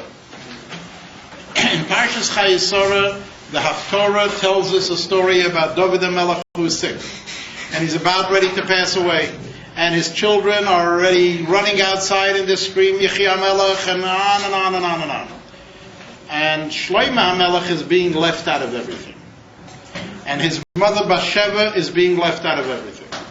Yonasan Hanovi, Jonathan the prophet, if I can use the term, comes to Bathsheba and says to her, do you realize what's happening out there? Is it not true that David HaMelech told you that Shlomo is going to be the successor? And she says, yes, but take a look what's going on in the street. So she says, what do you want me to do? He says to her, go to the king and tell him what's going on in the street and make sure that he be aware of it so that he makes a proclamation. In those days, obviously, CNN and Fox were not around, so they had to find better ways of getting the message across. So he says to her, go there and make sure that he makes a proclamation exactly who's going to be the king. And he tells her, don't be so concerned. I will follow up. I'll walk in on your appointment, and I will back you up on the story. So the Tanakh tells us that Bathsheba comes to David HaMelech, tells him what's going on in the street, says to him that if you are not going to make a proclamation today as to who is going to succeed you, then Ani ubni Shlomo chatoim. I and Shlomo are going to end up being sinners, and they're going to kill us. So can you please clarify this before you pass away? In comes Nosson HaNovi, backs her up, and yes, David HaMelech makes a proclamation. He calls together whoever he has to call together, and he makes it crystal clear that Shlomo HaMelech, Yimloich Tachti, Shlomo HaMelech is going to be the one that's going to be the king. The Tanakh tells us, at that point, that he turned up into the bed, and he starts dying. You know, there are a few minutes of death. It's not so simple. In Hebrew, there's a word for it. It's called ksisa. And he's starting to die. As he's dying, Bathsheba says, Yechi Adonai HaMelech Dov Yolam. So the Rebbe asks a question that if this guy is dying, what are you screaming Yechi? And the Rebbe explains that Yechi has nothing to do with living or dying. The Rebbe explains that just like when you go to the doctor, when you have a cold, and he gives you a needle, he speeds up the cure rather than giving you a pill, which can take, let's say, 14 days to happen, but when he gives you a shot, it can be done within 12 hours. So too, Yechi, the Rebbe said, is an injection into Zera Beis David, to the children or to the descendants of the Davidic household, is an injection of life, so it can bring the Davidic lineage through Shlomo HaMelech to the revelation of Mashiach. That's what the Rebbe explained.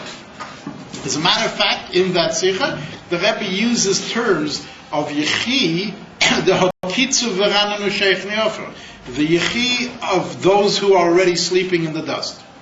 So the Rebbe makes it crystal clear that this Yechi business has nothing to do with physical life, and therefore Gimel Tammuz changed nothing, and should be recited because that brings an injection and assures that Zera Beis David should have chayis, if you will, energy to carry out, and the revelation of Mashiach through his descendants should come to fore. So if anybody thinks for a second that something changed over here, even if you want to believe that Gimel Tammuz was a very physical, quote-unquote, demise, that doesn't change the concept of Yechi. Yeah? Sorry, I'll ask you a few questions. Sorry, I'll ask everyone this question. When Mashiach comes technically, what's going to happen on that day? I've asked everyone this question my whole life, and I don't ever get a sort of an answer. I know that Mashiach is coming up. What's going to happen? Is everybody going to go from overseas? Like, hey, everybody come, everybody get onto the half-bath, Mashiach's here. Like, you've been taught that an eagle's going to come. What's the technicality is going to happen that day? Excellent question. I want to ask you about the Hebrew Scottish. I actually have three questions.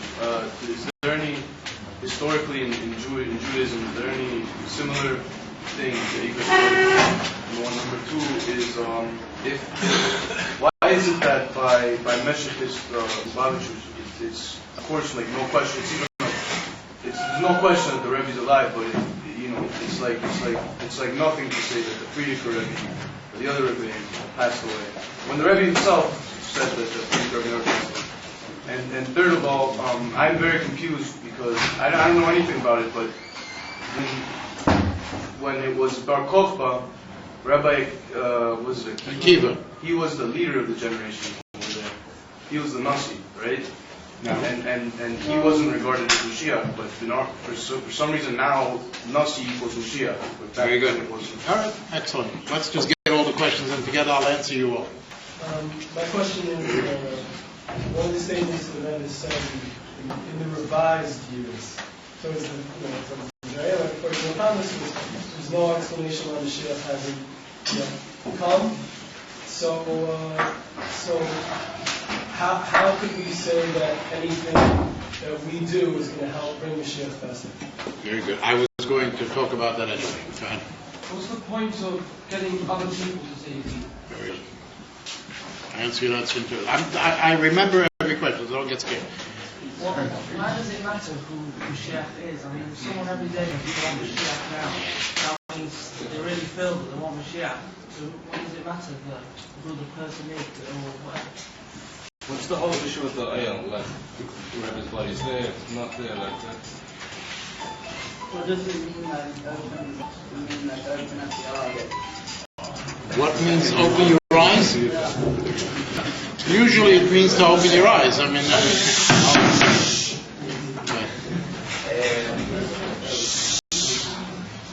Oh, I guess I forgot. How many questions do you remember? test me.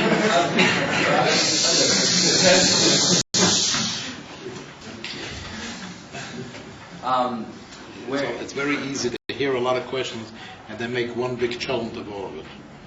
Get a better answer out of it. Tastes better. Did you leave your dagel at home, or where did you? Very good. So what was the very last thing that... Don't get scared. What was the very last thing that you said before the Muhammad? What was the very last thing that What's with the mission of Guf Gashmi and the way people say that they see the Rebbe, there are sightings, and so many people have sightings of the Rebbe, etc. All right. Let's start with Rabbi Yehuda Hanossi. Yeah. I guess last question was that, and then the other thing was that if the rest said that like everything is already done, so what does it matter if some Islamic guy is doing mitzvah? Everything's done. I didn't say that it matters. I said that if we are going to get busy doing other things than what we have to do, the Misnagid is going to have the schus to be the frontline soldier, not us. That's all I said. Yeah, but the war's already over. Everything's already done. Yeah. We can just sit back and do nothing. All right. Some people do that, by the way. My question is that you did not say in 770 for Chav Zayin Adar a big sign, the same one that they have now that says Yechi Admin Morei Rabbeinu Malach HaMashiach Reinu Mod in 770.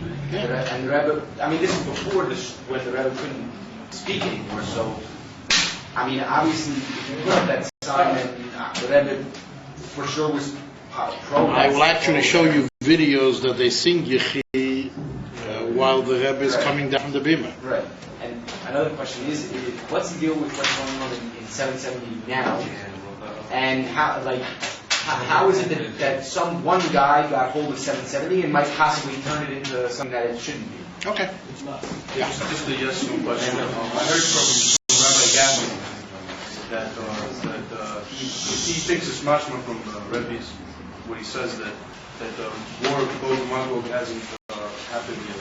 Is that what Rabbi Gafni said? Yeah. What did he say? I think probably, if you heard from Rabbi Gafni, you probably heard the other way around.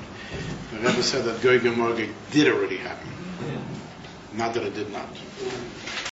Because the Rebbe, when certain Litvish people were saying that there are things that have to happen, and Gog and Magog, the Rebbe said that that's not correct because it has already transpired, it's behind us. Right? So if anything, it could have been the Holocaust. But that's that's not the issue. What exactly it is not the issue. But that it happened already, that it's behind us, I would have to believe that that's probably what Rabbi Gafni said.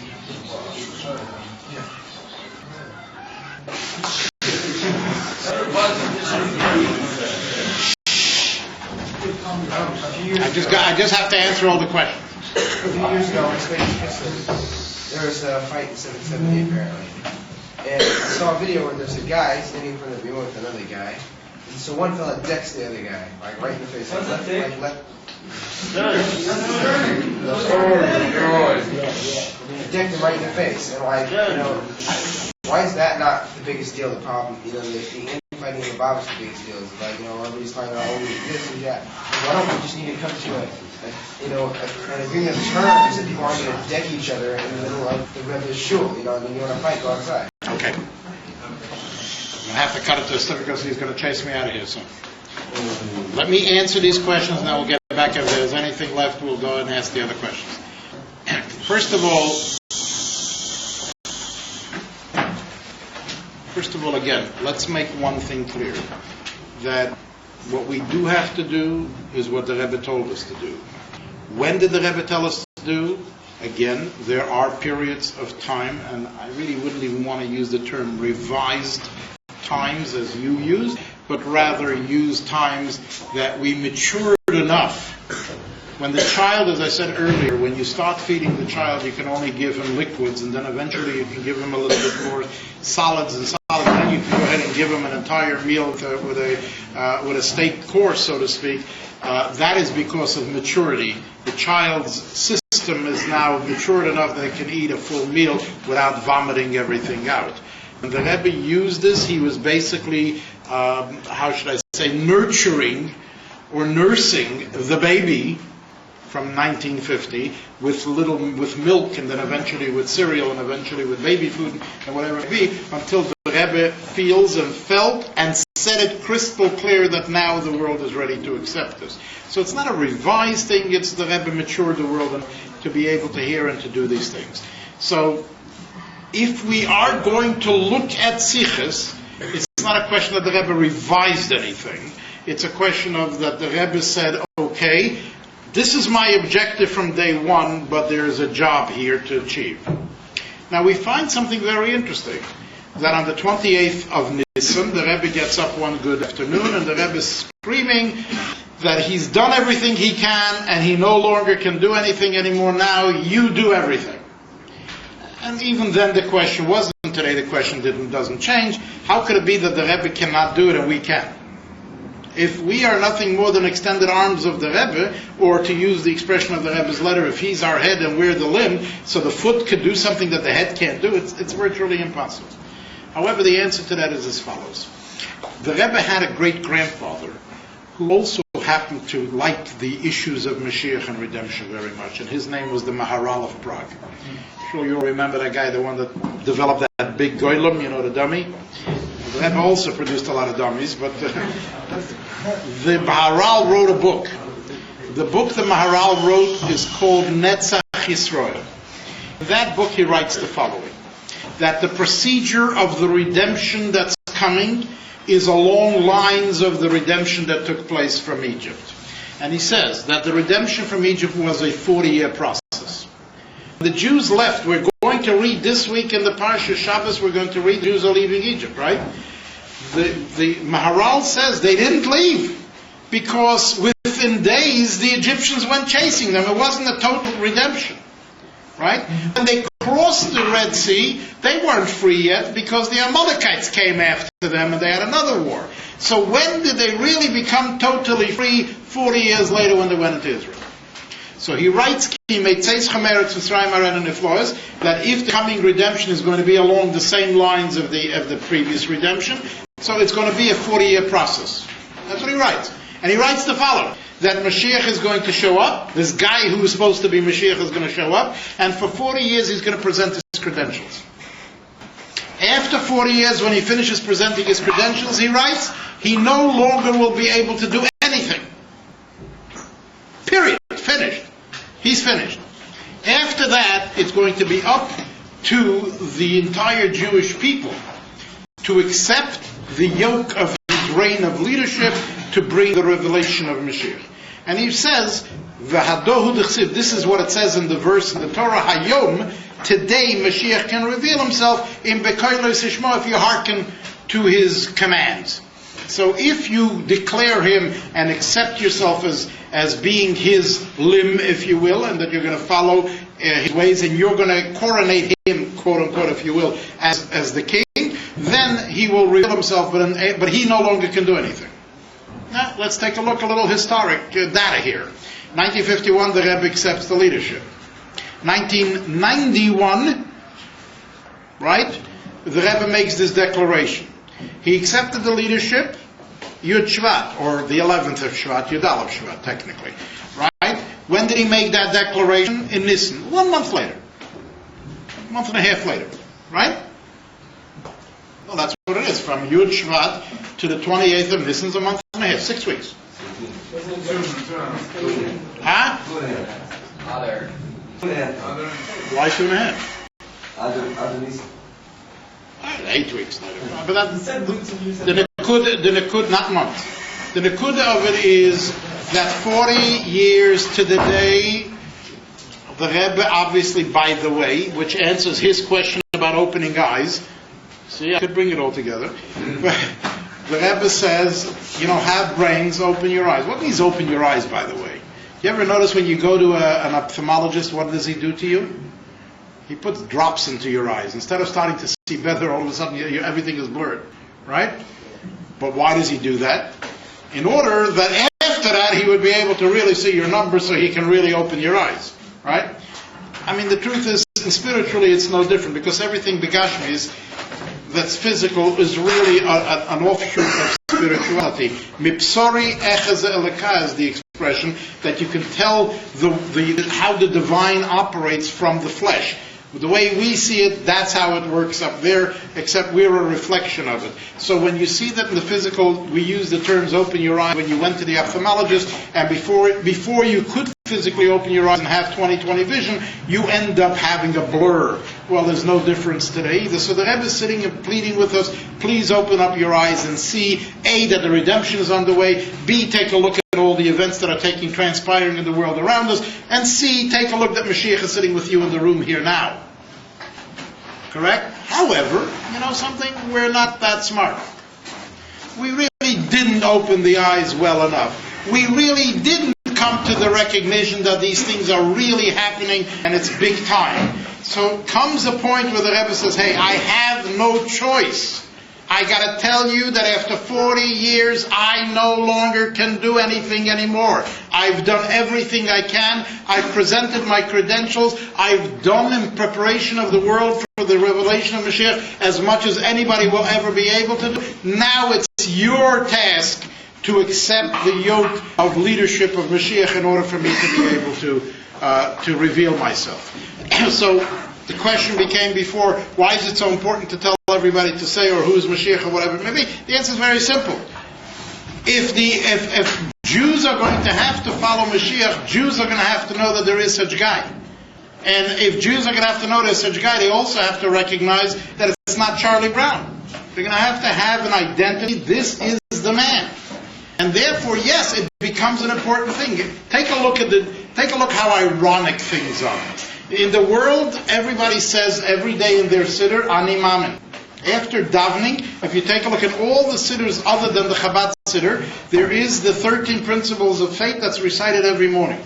Yet, if you walk over to any one of these people and you say, Mashiach is coming today, right? Well, maybe my grandchildren will see him. There's definitely no belief he's showing up today. That's for sure. Mashiach is a phantom fantasy. It's not reality. On the other hand, these Lubavitcher guys don't say Ani Mamin every day, and yet they're screaming Mashiach is coming. Why is that? And the answer is very simple. The answer is that something that's real, one need not believe, one knows. I never saw a guy wake up in the morning and say, I believe that I have a head. The fact that it's not really working today, well, it'll work tomorrow. Right? It's either you know you have a head or you don't have it. That's not a belief matter. So with Mashiach, in order for it to be a reality, it's not a belief system any longer. And from the Baal Shem Tov on, Chabad leaders have always made sure that Mashiach should become a reality in the minds of the Chosid, not some phantom fantasy. And the only way you're going to turn this into a reality is if you point a finger. And that the Gemara tells us already. You don't have to, again, it's not something that started today or something that started with Meshuggah or Lubavitcher, Meshichisten. This is something that started in the time of the Gemara. The Gemara tells us, Dvei Yanai, the disciples of Yanai said that the name of Mashiach is Yanai. The disciples of the others, each one to his own, said that the name of Mashiach was their master. This was not a joke. These guys really meant what they said, weren't playing games. Be that the case, why did they do so? In order to take away the concept of Mashiach to be a phantom fantasy and transform it to be a reality. Because if I'm going to point a finger at somebody, now it's real. It's not a dream any longer. So that's one of the reasons that, A, you should go out in the street, and B, you should point the finger, because now it becomes a reality and it's no longer a dream. This business with oil and grave and not grave and yes grave, the thing is like this. Let's go back to the Gemara again. Why do we have to bumble around and make it sound like that some crazy nutcases came up with stuff over here today? This has nothing to do with today. This is stuff that goes back to the time of the Gemara. The Gemara says that Rabbi Yehuda Anossi, his name was also Rebbe, by the way. That nobody called him Rabbi Yehuda Anossi. He was referred to as Rebbe, just like we refer to the Rebbe. Came back after his demise, came back every Friday night and made Kiddush for his wife and children. Okay, so two questions. If somebody would have opened his grave at the time that he was making Kiddush, would he have been found there? Yes. Yes. Most definitely yes. If we said in the beginning of this so-called lecture, whatever you want to call this, we said that the tzaddik's life and therefore demise is an optical illusion, then being in the grave and being in the house making Kiddush is the same thing. He can be in both places, it's not a contradiction. The other thing is, I don't know who's saying the Rebbe is hiding here or there or wherever else it may be. I don't know of those guys, and I don't know that the Rebbe is hiding anywhere as far as I'm concerned. I think he's pretty much around, and these visions that people see, God bless them if they see it. I don't. Be very honest and frank with you. I don't see it. But maybe that's my problem and that's my eyes. If somebody sees them, God bless them, that's okay with me too. But, clarity, the Rebbe asks a question. According to halacha, a dead person cannot fulfill mitzvahs. If a dead person cannot fulfill mitzvahs, how could you be moitzi your wife and children? In other words, if you already made Kiddush, can you be moitzi somebody else? Or can you be moitzi someone if you don't have the mitzvah to begin with? Let's take a woman who doesn't have to make Kiddush. Can she come make Kiddush for her family? No, because she's not mechuyev at this moment to make it. She could be moitzi other women. But she cannot be moitzi me, because I have the chiyuv, she does not. So if the Rebbe asks a question, if Rebbe is dead, how can he come home and make Kiddush for his wife and children? It's called Bameisim Chavshi. Dead people are free from doing mitzvahs. And the answer the Rebbe gives to this is that the tzaddik is A, not dead, and B, those guys are mechuyev b'mitzvahs even though they be in the grave, and as such he could come home and make Kiddush for his wife and children. But I still want to make the clarity that if you would have opened up his grave that night, you would have still found him there. So when you get oil, if you got oil, what do you do? You go for the pretty girl or you Go to whoever you want. No, I'm saying, so when you... I have no problem. I think that people who tell you, and it's on video now so you guys can blackmail me, I can tell you right now that if somebody says to me he's not going to the oil because the Rebbe is not there and he's only in 770, as far as I'm concerned, he's not making the Rebbe any greater. He's making the Rebbe more, he's minimalizing the Rebbe, if you will. Because the kunz is that he could be in both places. Not to say to me if he's in 770, he can't be there. That's wrong, and that's not making the Rebbe greater. If anything, you're making the Rebbe smaller.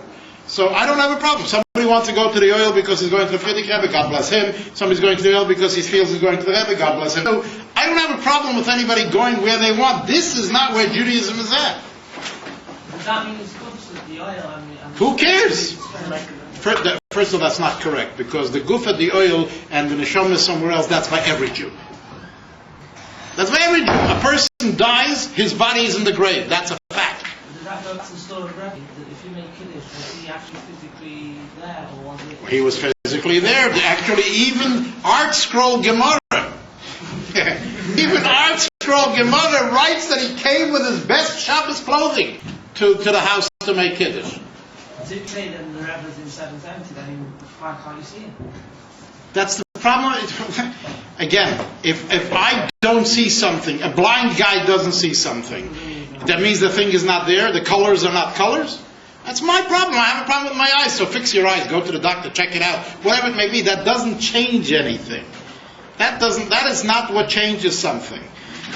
But again, as you're asking the question is, you're right. If somebody is, first of all, the reason we're not talking about this is because this has nothing to do with Lubavitch. Fighting or hitting somebody or smacking somebody or whatever the heck it may be, that's not a Lubavitch issue, by the way. It's Shulchan Aruch. And if you're not a Lubavitcher, you still have to fulfill Shulchan Aruch. And if you're not from, you still have to fulfill Shulchan Aruch. That has nothing to do with Lubavitch. So that's not an issue. It's interesting that the Rebbe one time, somebody wrote to the Rebbe and asked him a question, whether or not he can open up a store on Kingston Avenue. And the Rebbe said, yeah, gave him a blessing. Comes a guy that had a store on Kingston Avenue before of the same nature, and this was a competition, and he says to the Rebbe, how could you have done this? In Shulchan Aruch it says you're not allowed to compete. Why did you allow him to do this? You're making me lose business. The Rebbe's response to him was that when somebody writes to me a note, when somebody writes to me a note, I am writing on the assumption that halacha and all other things have been already taken care of. Now it's a question of a bracha or not, fine, I'm giving a bracha, but I'm not asking for you halachas. If it's against halacha, you never got my blessing to begin with. If you went to Rabbanim and the Rabbanim told you you're allowed to open, now it becomes a question, Rebbe, should I have a bracha? Fine, so the Rebbe can answer yes or no. But the Rebbe is not becoming now, quote unquote, the posek who's telling him halacha whether or not you're allowed to open a store. The same thing is when it comes to these things. That a person has to conduct himself like a normal human being in general. And like a frum Jew in particular, that's not a Lubavitch issue. That's a halacha issue, and you're right, that should be something of a major concern to anybody and everybody. But that's not on. This is not the question on today's agenda, so to speak. Today's agenda is we have to remember the Rebbe told us that we have to finish off the last things that have to be done for Mashiach, and then we have to just simply do this. There's no two ways about it. So the koch, if you could use that expression, has to be in issues of Mashiach and redemption. How best to carry this out, what do we do and how do we carry this out at best. But whether one has to fulfill the laws in Shulchan Aruch of giving respect to fellow Jew, that goes without saying. That's not a Lubavitch issue. Now, somebody asked me if I lost my flag.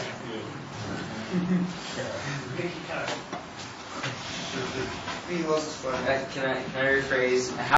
What's the proper way of advertising Mashiach? First of all, let me just point out something. The Rebbe says that in Torah, although there are many things in Torah that look like metaphors, there is no metaphor in Torah. For instance, it says that Mashiach is going to bring all the people to Eretz Yisrael. I'm going to bring them on the wings of an eagle. Did anybody see an eagle big enough that can carry me? Forget about all the Jewish people. So obviously Jews read into it that it's a metaphor.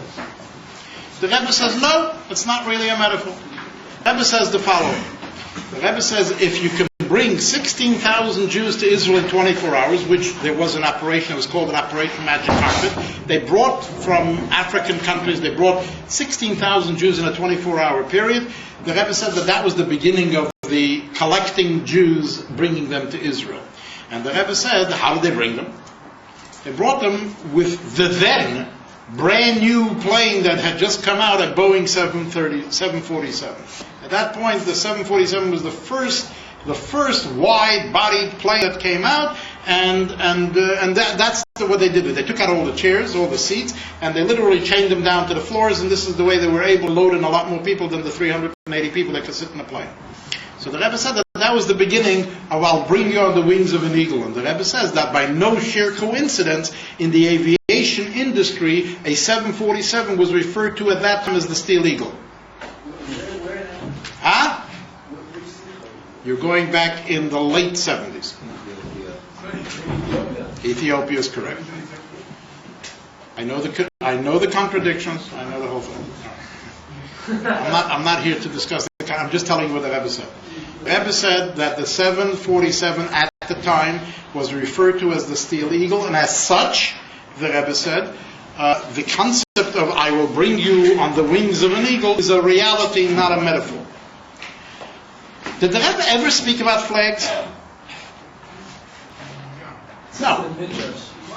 Huh? It says in the Midrash that by Gedalim would be redeemed or something. Isn't this going on?